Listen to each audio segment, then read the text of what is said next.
Welcome to It's All About the Questions, where learning to ask the right questions can help you achieve lifelong success. Now, here to help you ask all the right questions is award-winning author, international speaker, and business strategist, Laura Stewart. Good morning, afternoon, and evening, everyone, and welcome to the show. It is such a joy to be here, and you are probably wanting to ask me two questions. One, Laura, that's not the usual shirt you wear every single episode of the show. You know, that turquoise blue shirt that I love that I got from Chico's. Why are you dressed so warm? You live in Florida. Well, it hit 30 degrees, almost 20 with the wind chill last night. And this area where I'm doing the show, it's all glass all around. And as you've noticed every week, I don't really have drapes or anything like that actually insulate these windows. And it's all around me is all glass. And rather than crank my heat all the way up so that I can do the show, I decided to pull out like the one fleece that I still own and wear that today. But see, I still got the same color theme going with my show. So I'm having a lot of fun with it. It's great to be able to put some stuff on that's a little bit warmer for a change. And yes, I still do have my hand in this. I got some shots in it, and we're hoping that it will keep improving as each week goes. And Rachel Hanfling, who just commented, I miss you too, and I love you, and you're in New York, and I am praying that you don't have the almost 2 feet of snow. Rachel's in New York City.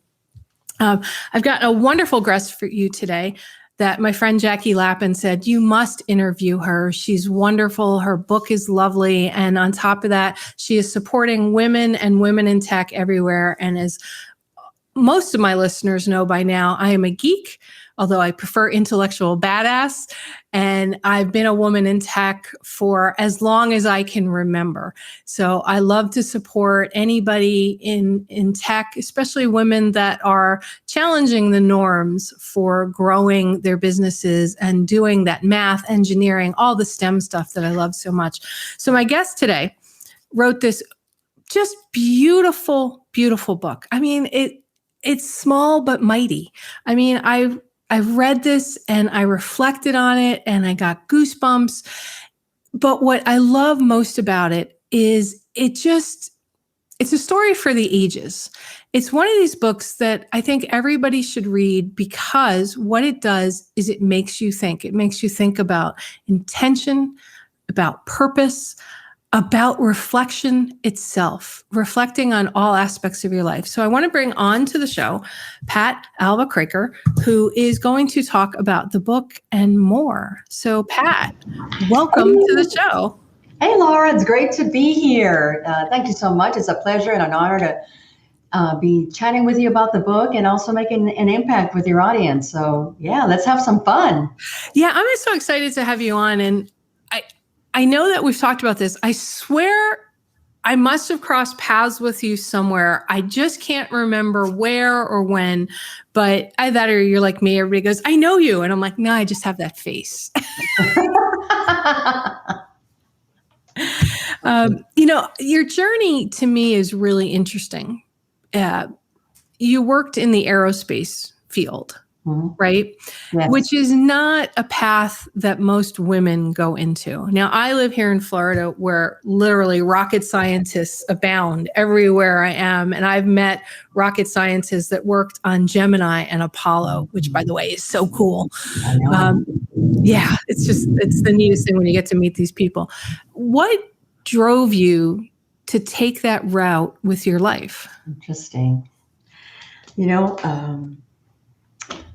I got laid off from another tech company, and I was looking for an opportunity, and I had found that I knew a lot of people at Lockheed Martin Aeronautics. So in my search to find a new place to land, one of the gals I used to work with at IBM ended up calling me and said, "You got to come over here," and it was an amazing opportunity because I didn't know anything about aerospace, but it intrigued me. And it was an opportunity to really get off being on the traveling treadmill because I was traveling 80% of the time. Wow. And so I needed a break. I needed to move into a job that allowed me to stay at home, pretty much, and challenged me in an industry that I knew little about. And when I joined, I just fell in love with the industry. Aerospace is so fascinating. It is so fascinating working on the F-35 and the F-16, and just really having an impact on how the engineers do their work, and supporting them on complex IT projects. You know what? It was like the cherry on the cake.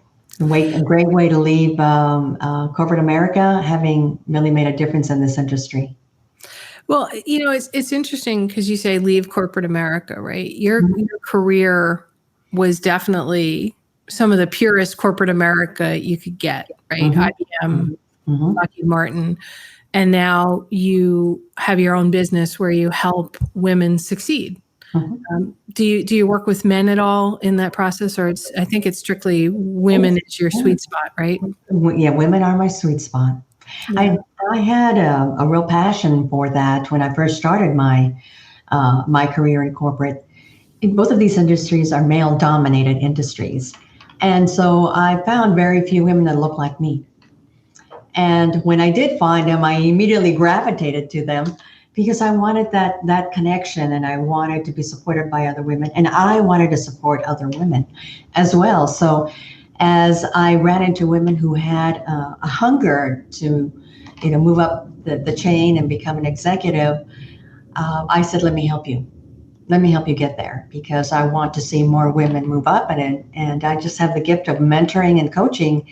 And I said, this is a place for me to make a difference within these corporations and help move women forward. And that's really my passion, is moving women forward. I'm trying to figure out the best way to word this question. I've been doing a lot of thinking about something, and I think this is a great platform to bring it up. I have a lot of friends who mentor a lot of other women, a lot of women throughout my entire career that have done nothing but lift other women up.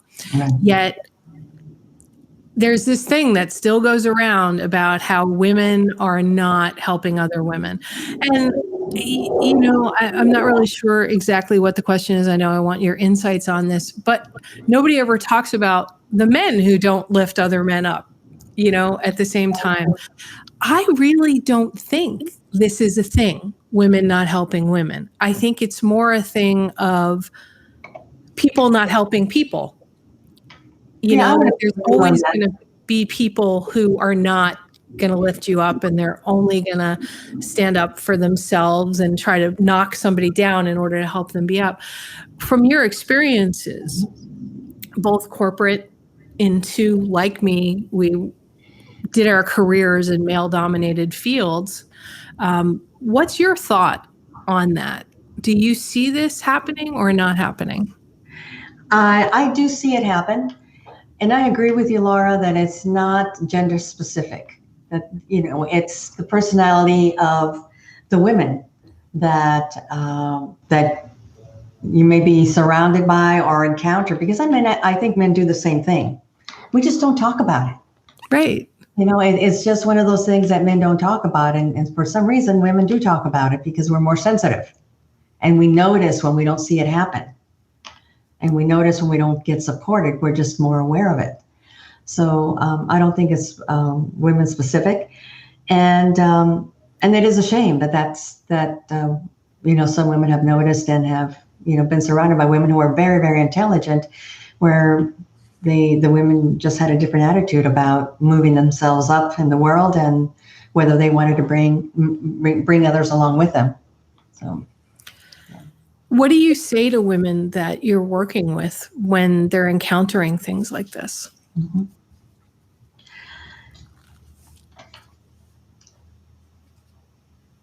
The world isn't perfect, and you're going to end up running into women who are like that.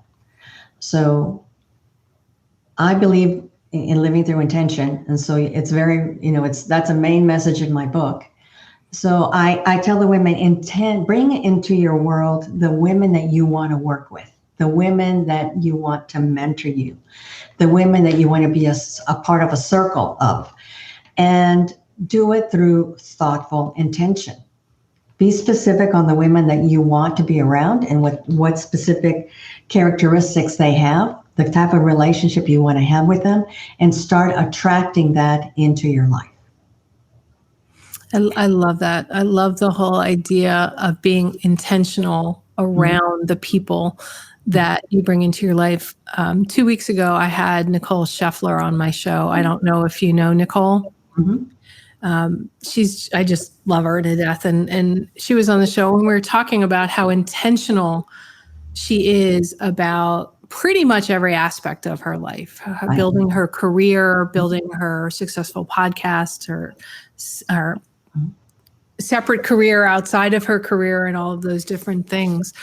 What is it for you about the power of intention that has you wanting to be even more intentional about what you do? Because I know that for me, sometimes I'm like, yeah, I'm so intentional. And yet there's these, what was I not thinking there? I mean, what was I not thinking there? If I'm doing all these other intentional things, why, when it matters, was I not intentional? So yes, so the power of intention is a practice that I learned many years ago from one of my coaches. And I began to religiously practice it. And through a disciplined, behavior of setting everything through intention, I started seeing results and saw how easy it was for me to manifest things. And I truly believe that we have the ability to create the lifestyle and the reality that we want. And that tool is the power of intention. I am a follower of Esther Hicks. I don't know if you follow Esther Hicks. I don't, but people keep telling me about her, but I keep forgetting about her right after they tell me. So she's, it's Ask Her, her story and her books. So she has one book that's called Ask and It Shall Be Given. And so I believe in that. And you can ask, and if you're open and ready to receive for that or something better, it will happen. So I started using this formula of the power of intention, where I would actually start, my sentence with my intention is, and then whatever it is I'd like to see happen, what the end result is, and conclude it with easily and effortlessly. So an intention would be that for this show is that Laura and I have an amazing conversation that impacts a lot of women and moves women forward. And we do it having fun, and it's easy and effortless. And it's that simple to set. And then you have to bring in the feeling. So the mind, you're painting the picture, and then the feelings amplify what it is you want to create in your life, because feelings are really the core of the intention. And vibrating at a high level or a positive level just makes it easy to attract that into your life. And so I set intention on how I want to feel like during your show. And then I set an intention how I'd like for you to feel during the show. And then I let it go. I just release it and I ask for this or something better. And I do that for everything in my life. Everything. And I love what you just said. I'm still, I don't know if you can see like this look coming over my face. It is intentional. It is as intentional as saying my intention is. Yes. Like if you woke up every morning and you said, my intention for the day is, like before you even got out of bed. Right. Like you open your eyes, or in that half waking moment, you said, my intention for the day is to be intentional throughout the day. Yes, just throwing something, right? I love that, because I know for myself lately, I've been trying to complicate things because it feels like simple can't possibly be working. But with just a few words, you made the complicated simple. And the intentions don't have to be complicated, right? I mean, my intention for the day is I don't do something silly with my hand. Yeah, that's simple. Or my intention is to be in flow. I love that. Yeah. My intention is to be in flow and just offer no resistance. Is that however the day unfolds, you just take that in as this is perfect for me. In your book, Catherine's Quest, One Woman's Journey to Elation, there's the main character is reading a journal from her uncle Iman. Uncle Iman. Okay. From her uncle Iman. And there was a comment in there, one of the journal entries, and I don't think I dog-eared the right page, but he talks about, here it is. I have decided to do the same, to go about my life with such intention. Intention seems to be key to the sacred journey. Mm-hmm. Intention and presence seem to be so important. It is important to be aware of moments and go about business with full intention and devotion. Every time I read that, I get goosebumps. Pat. You just gave me the goosebumps. And then he goes on to say, I'm learning to enter into every day knowing it is brand new and to take each step and make every move with intention and to revere each day. Forgive me, everybody, this needs to be read because it's so important. And myself. The leader is showing me that my life is sacred and worthy of reverence, even though I might not have always thought I was worthy. Now I feel like I should say discuss. This is everything we've just been talking about. My intuition said, I need to read this out loud for everybody to hear, not only because of I have not always thought I was worthy, but just to revere your own life and your intention. Where did that come from? I mean, it's just so gorgeous, Pat. It is. It's a lot of the practices that I bring into this book and the storyline comes from the challenges that I've had in my life. The breast cancer, having my husband died at an early age and running a 2-acre ranch by myself, and then being laid off. And it forced me to connect and go within and ask myself, how am I going to lead myself out of these challenges a stronger and wiser woman? And so I did a lot of reflection, a lot of meditation. I studied a lot, and I learned that it's all about how I live my life, and it's all about intention. And once I intended to heal myself from cancer, and here I am 26 years later, I intended to be able, right? Yay! For anybody listening just on the podcast, I attempted to applaud with my hand in the place, but it was just I just needed to applaud you for that. Go ahead. Thank you. And it was through these challenges that I learned how important it was to live my life on purpose, mindfully, and always asking for what I want. And I started seeing results. And it is amazing. It's for the simplest things. It's like when I'm raining in Fort Worth, my intention is to find the closest parking to the grocery store door. Simple things like that. I intend to be influential in the world. So there's no judgment on what it is you want to bring in. And so I started using that, and I started journaling. Anytime I set an intention, I came back and I did validation. Did it happen? This or something better? Did it happen? And so I began to see the power in it. And I teach that to my clients. I thought it was a very important message to get out into the world, that living through intention is really important. And you said something, really important. And part of that message is that we are on a sacred path. It is our personal path. We have specific lessons that we are meant to hear to learn, and they're going to happen through challenges, through adversities, and we should go in being open to receiving what those are. So many times women compare themselves. They compare their specific journey to somebody else's journey, or their chapter 1 to somebody's chapter 5. And in doing that, we take ourselves from being intentional or present into living a life of comparison, which doesn't help anybody. to do that. Some people, men and women, they compare their chapter 1 to somebody's chapter 70 too, not just the chapter 5. And they're like, well, why aren't I there? Well, they're like 10 years down the road and you just literally started. Exactly. Why do we do that to ourselves? I know. It doesn't serve us. It doesn't serve us. So when you find yourself, listeners, when you find yourself, why am I not experiencing the same level of success? Why am I not blah, blah, blah? Stop. Stop. It is that language that is preventing from the goodness to come in.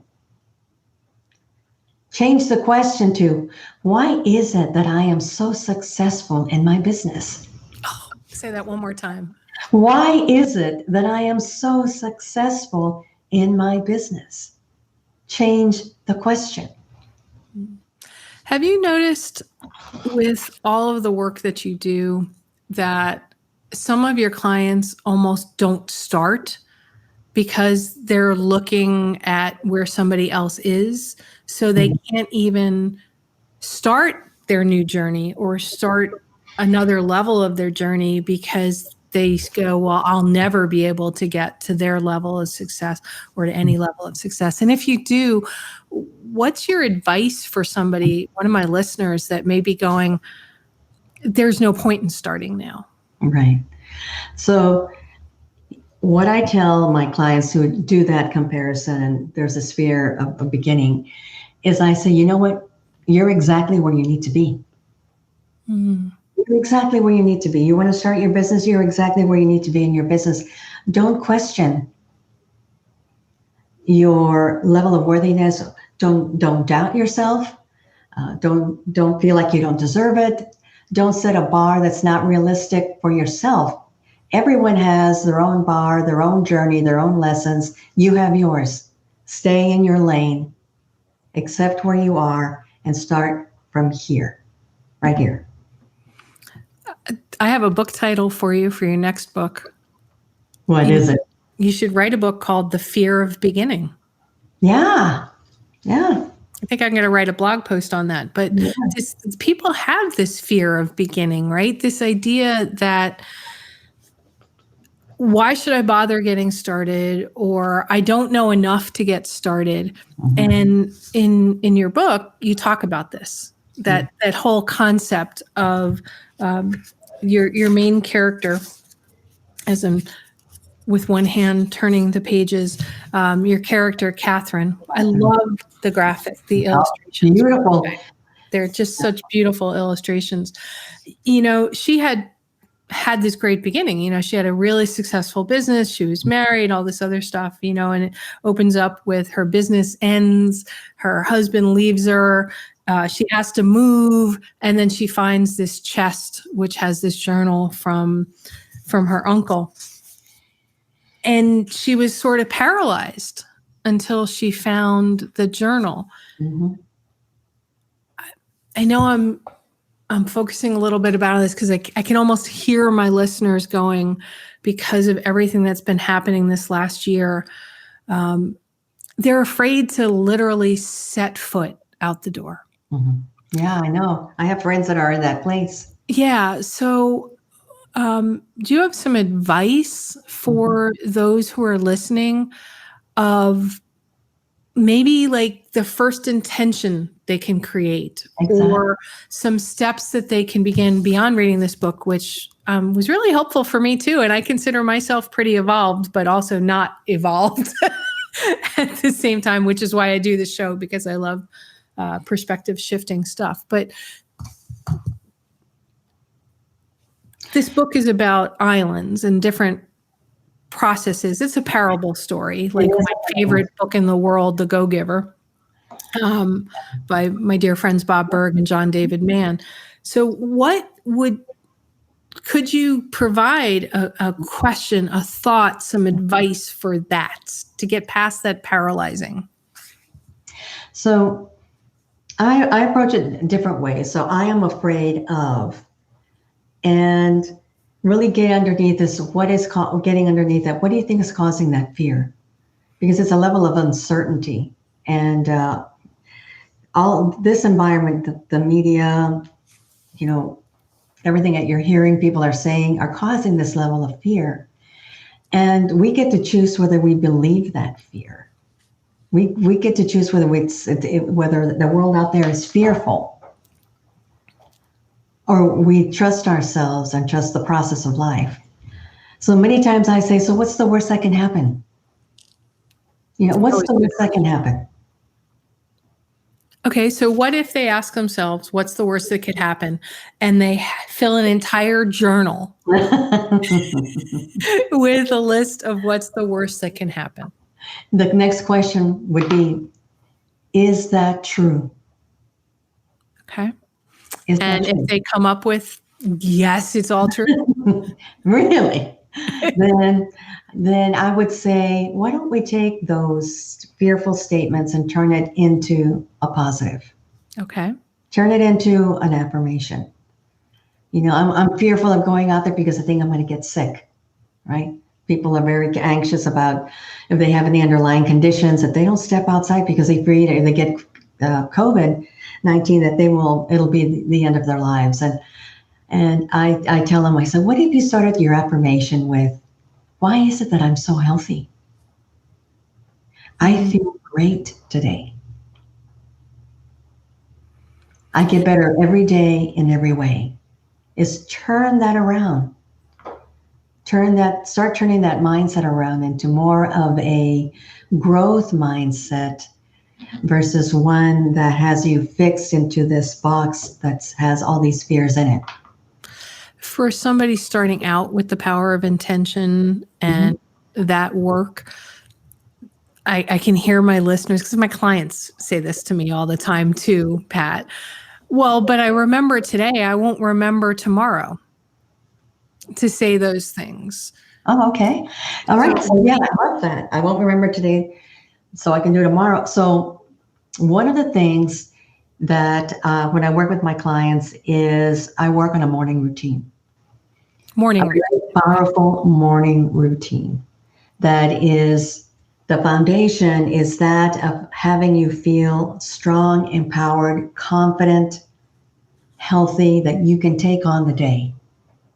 And so we work creating a morning routine. It can be as simple as 10 minutes long or as long as an hour, depending on how committed you are and how much you're loving it and how it grows over time because you implement it. So I recommend clients to do a mind, body, and soul type of routine where they're moving their body, they're taking time to say affirmations, looking at their goals, and then connecting with the greater good, their higher self, God, Buddha, whoever that is. And that in itself you can do that in 15 minutes. And being consistent about doing that.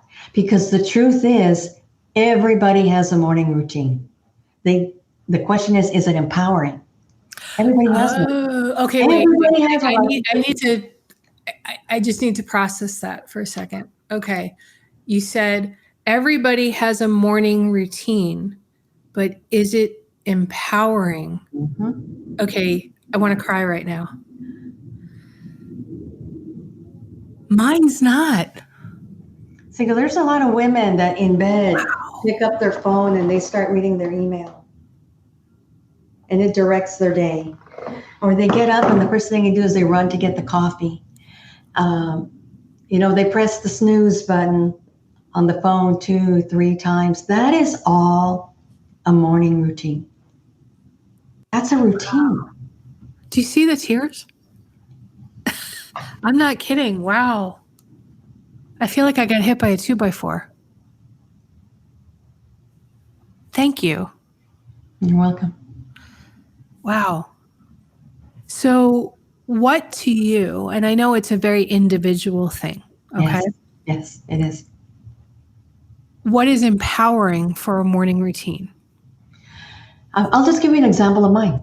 Love that. Okay. I'll give you mine. Wow, I'm just like. I'll give you mine. Okay. So when I wake up every morning, I take at least 15 minutes to meditate. And in my meditation, I think of these, I do it different ways. I ask the question, Why is it that my business is so successful? And I just meditate on that question. And I allow the answers to come in, because that gives me direction. The other question that I ask is, what are the 3 most important things that higher self, God, you want me to do today? Well, how do you want to guide me today? And I just stay open. So I connect, and then I exercise for at least half an hour. And I change it. Sometimes I do yoga, sometimes I work weights, I ride my bike, I go walking, but I move. Then I take time to write in my journal. And in my journal, I ask myself 3 questions. What went well in my day? What didn't go so well? And what will I do differently? Because Say those again. What went well? What didn't go so well? And what will I do differently? When you do this consistently, you become your own best teacher. And I believe that every day we can be a better self. And you do that by a sense of awareness and taking time to do the journaling. So that's my meditation, my affirmation. I visualize my day. I visualize the event. I visualize this podcast. I visualize the importance of that and setting the intention. I exercise. I read something every day or listen to a podcast. And then I journal. That's my process. So something that's mind, body, and soul centric. Okay. And you said you meditate for 15, you exercise for like half an hour, and then I spend time doing my affirmations. I journal, I read something, and usually my process is about an hour. Okay. So I get up pretty early, and I'm really consistent about doing that. I feel very grounded when I do that. I feel very positive. I know what I need to get done to move forward on my goals, and I look at my goals, and I also identify what are the 3 things that I need to do today. And the thing is that, Laura, we can't control what happens in the middle of the day. All chaos can happen. We have customers that aren't just happy, or your shipments don't come in, or whatever that is. We can't control that, but we can control how our day begins. We can absolutely control that. And this is where your power is. So start your morning empowered so that you can handle whatever happens in the middle of the day. For some of my listeners, they're moms and their kids are home, so they feel like they can't control their morning when the kids jump on the bed or whatever when they first wake up. Mm-hmm. So for them, what advice would you give?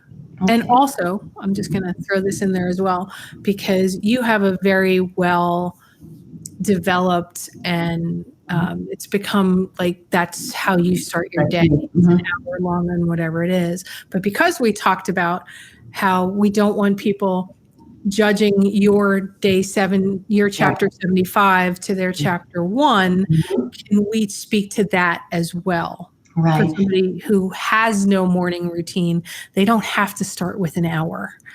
No, I when I first started, I started with 7 minutes. Okay. I started with 7 minutes. I meditated for 1 minute, stretched for 1 minute, wrote in my journal for 1 minute, read something for a minute, and read my affirmation, visualized for a minute, and read what and decided what the first 3 things were. I was able to do that in 7 minutes. That's how I started. I was very disciplined. And then that grew. So the thing is that everybody has their own rhythm, and you have to do what works for you. So when is that quiet time that you have?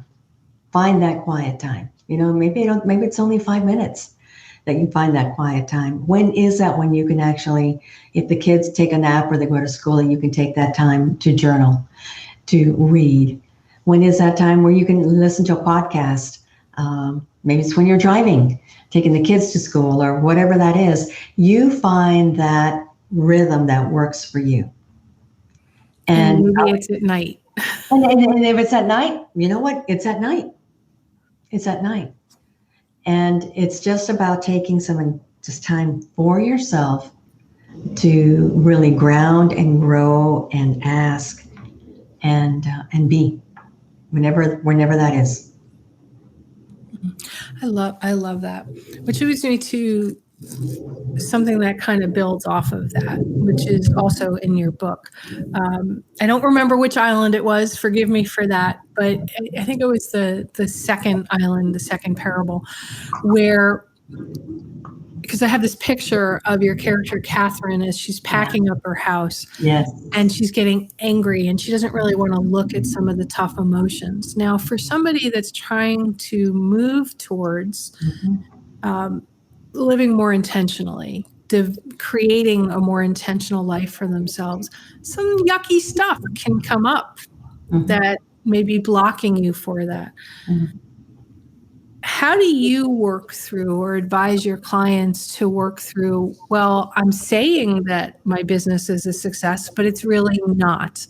I'm not being supported. I can't do what I want to do because, you had breast cancer. You've been through really tough times. Your husband died, taking care of all these different things.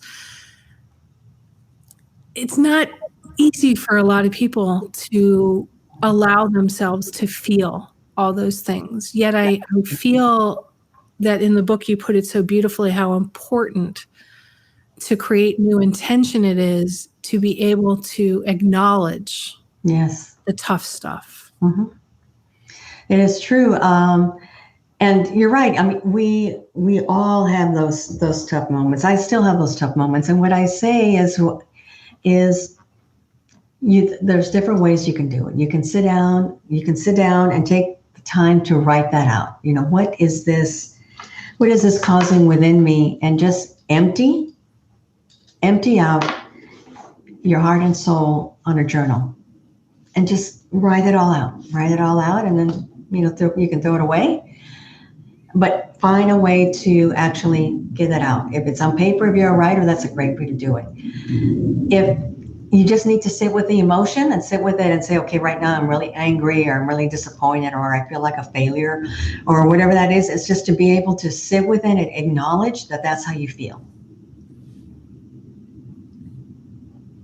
And ask yourself, how would I rather feel? Oh, that's a great question. How would I rather feel? Because you're always at choice. How would I rather feel? And it doesn't put down the feeling that you have. It doesn't invalidate the fact that you're feeling a horrible feeling. My friend, Dr. Joan Rosenberg, I don't know if you've heard of her. Yes, I've heard of Joan. Okay.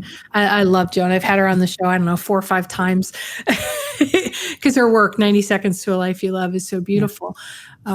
What you were just describing doesn't invalidate the way you feel.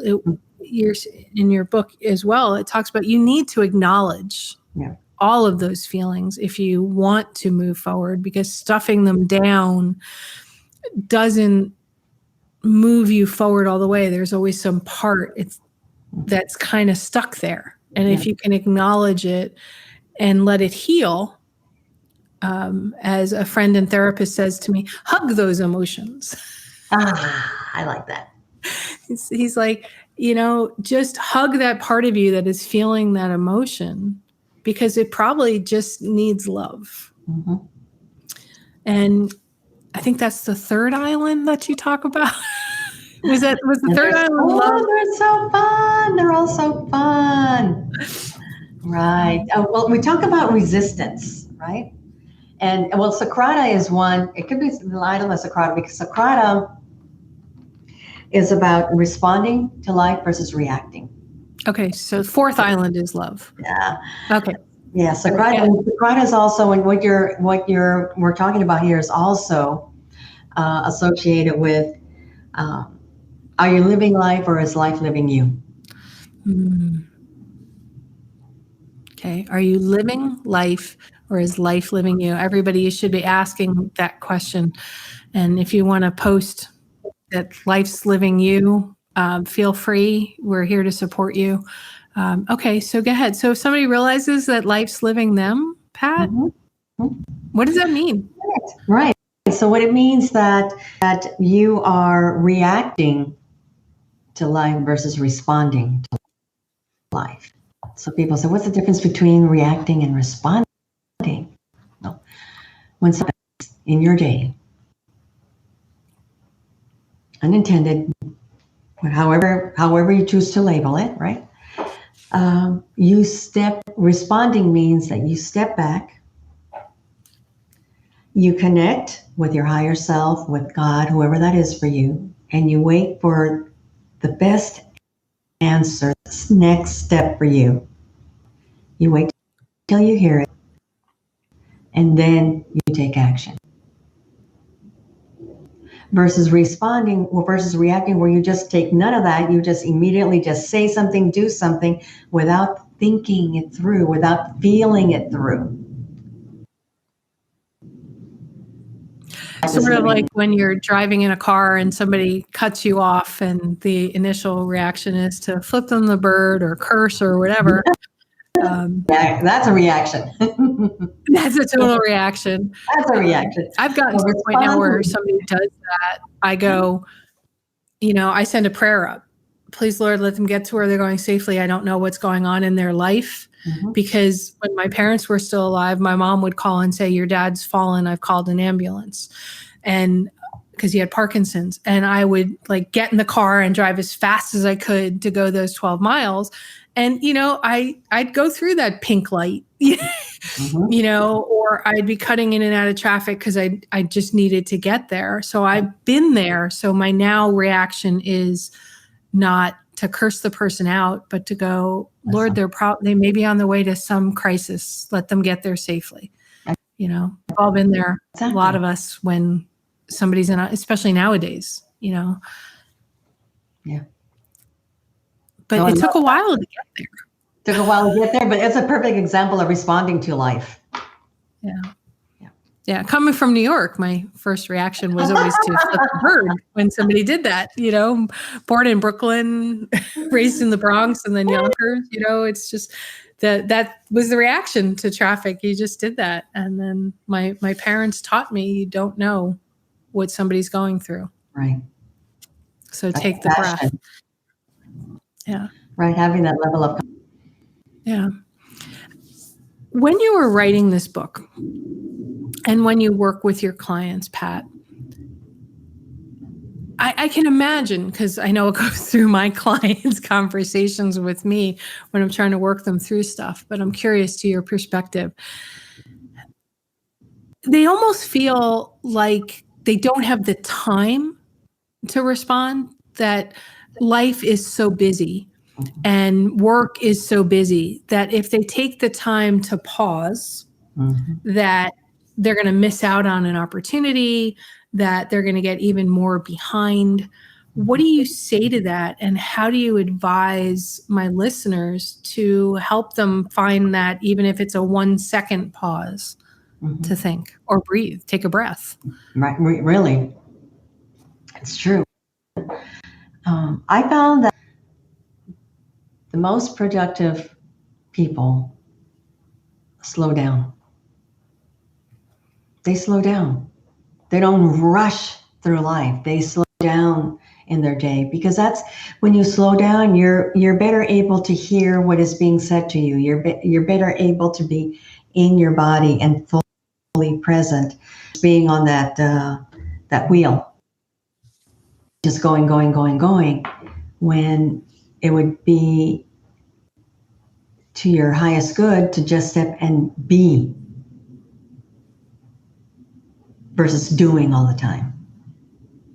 Oh, like the Frank Sinatra song, doobie doobie doo. Yeah. That's a shout out to my friend Marion in Bardson. She told me that.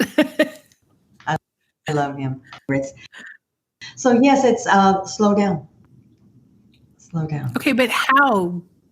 I mean, how do you tell people to slow down? I know tons of my friends in the tech world who are working from home right now, who, their husbands may be working from home as well. But it seems like the woman is still responsible in most cases for getting the kids set up and making sure that they are paying attention to the lessons if their kids are at home, not at school, and they're trying to order groceries or do this and this, and they don't even see how they could possibly do this. I mean, I talk to some of my friends and I'm like, I live alone. I have it so easy right now. Yeah, I know. It's true. Some people feel overwhelmed, and some of the comments that I get, well, if I was just better organized, I could get this done. If I could, if I was just better organized, then I could take a breath. And I would say that you have a full plate and that everything cannot be a number one priority. If everything is a number one priority, you have no priorities. So it's important to set priorities. When you understand what your priorities are, then you set the timely. Things that are, you just let them go.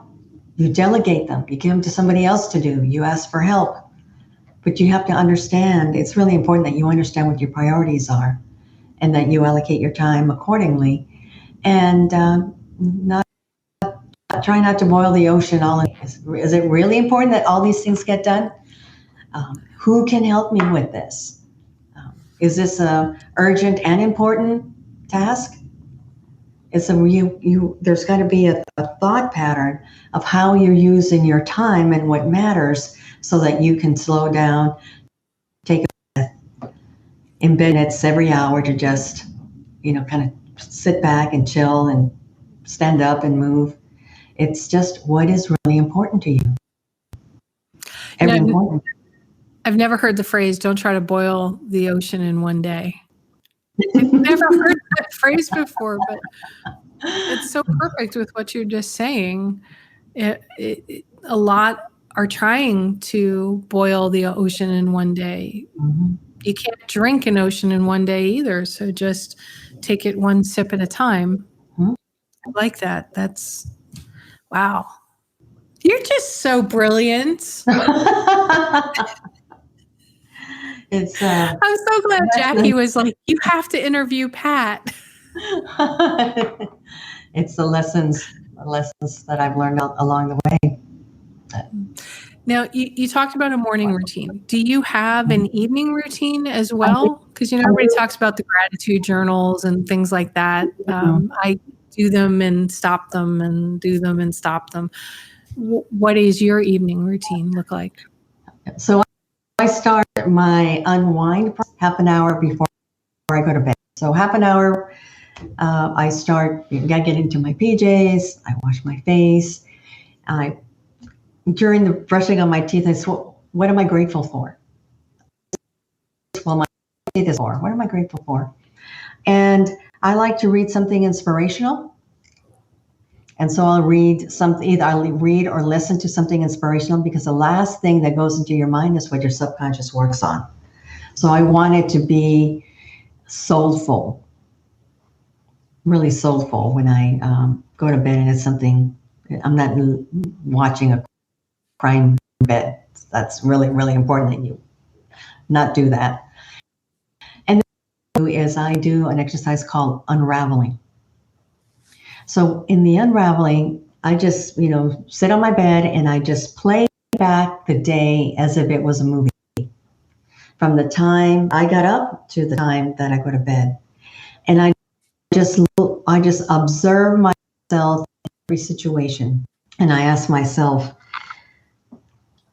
what went well from that day? The podcast went really well. Why did it go well? And then I go through asking questions and, this meeting could have gone better. Why did it not go? I'm noticing that, I'm enjoying meetings that don't have a anymore. And it's a process that you end up learning what patterns, what works for you, what doesn't. And then you make a decision to do something different the next day.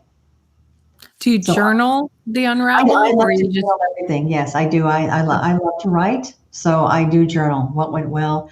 If I if I take it in right there, and I always have a notebook and a pen, so I come up and then meditate on them in the morning and see what else. Because as I note that, you sleep on it, and then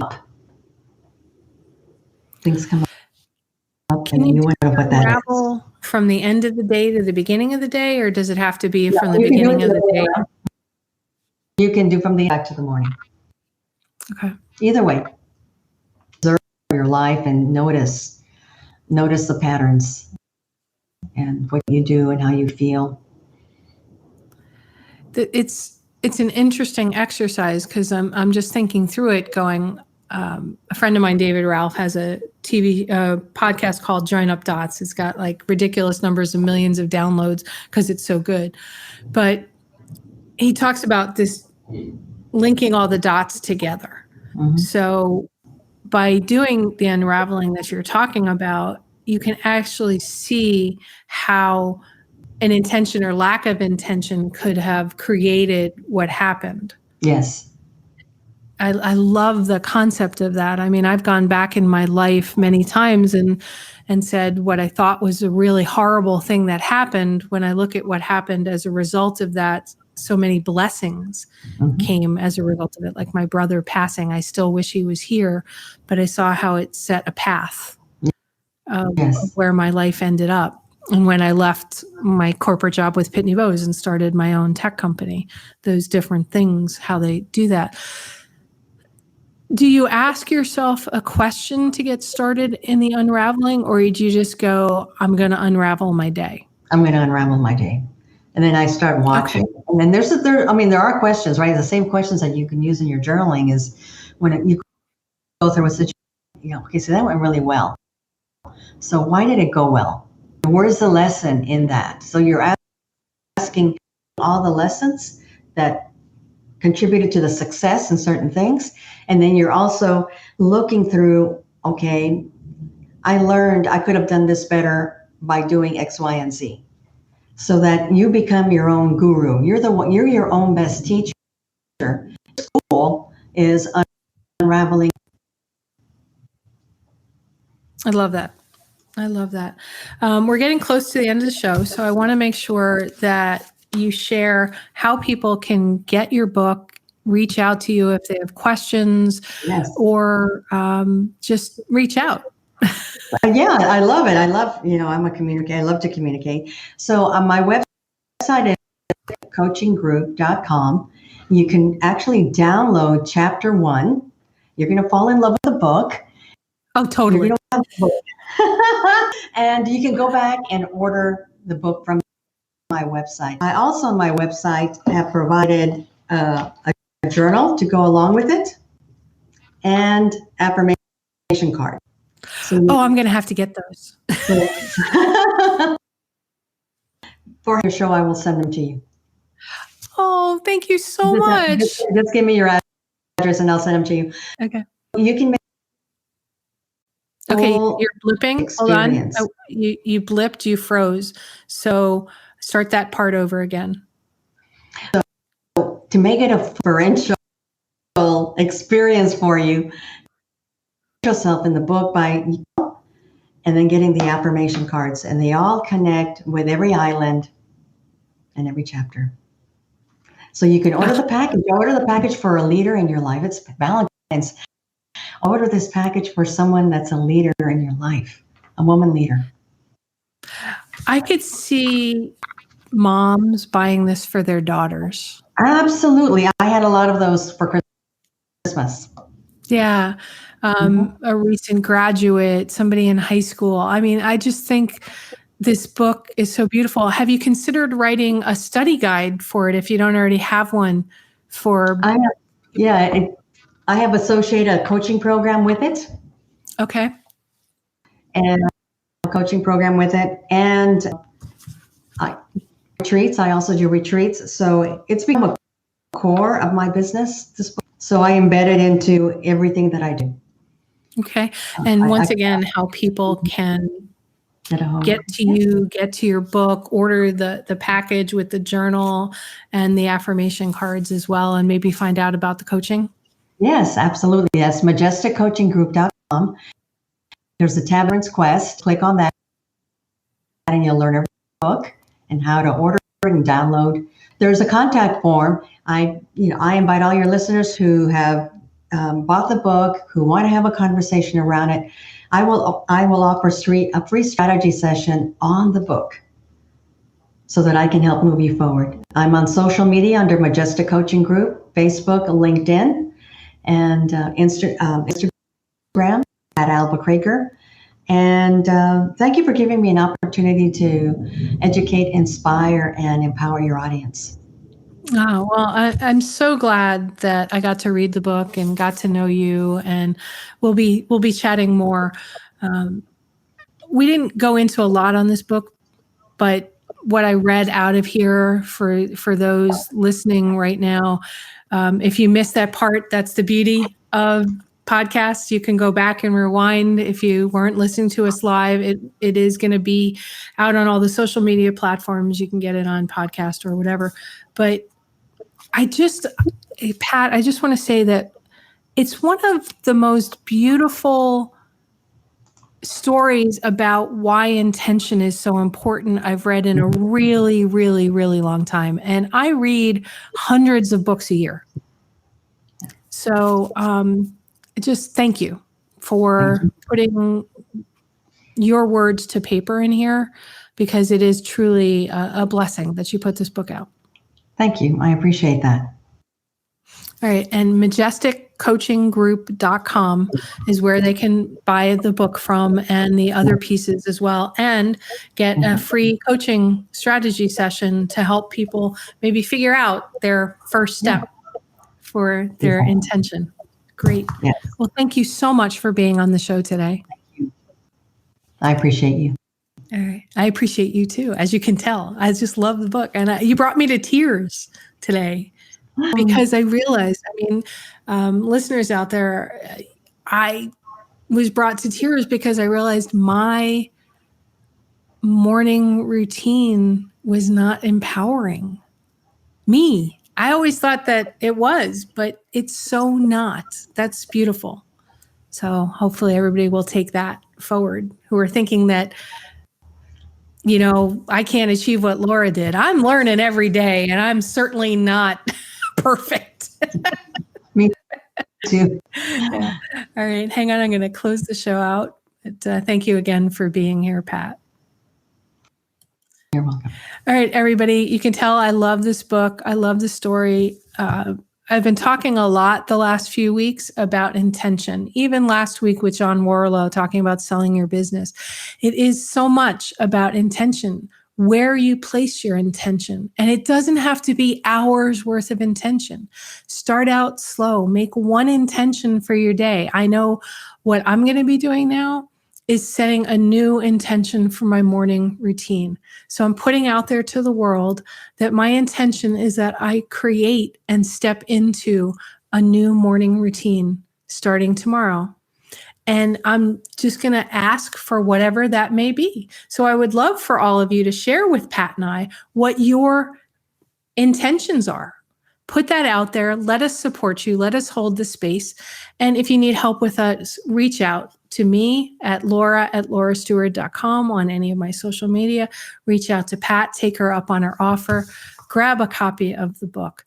Because for me, shifting perspectives, creating intention, and helping you live the best life that you want for yourself, that you could not even imagine, is what this show is all about and who I am all about. Lift someone up today, and remember, the right questions can change your life. What are you asking today? Have a great day, everyone. You've been listening to It's All About the Questions, starring Laura Stewart. Connect with Laura at it'sallaboutthequestions.com and download a free workbook that will help you ask better questions starting today.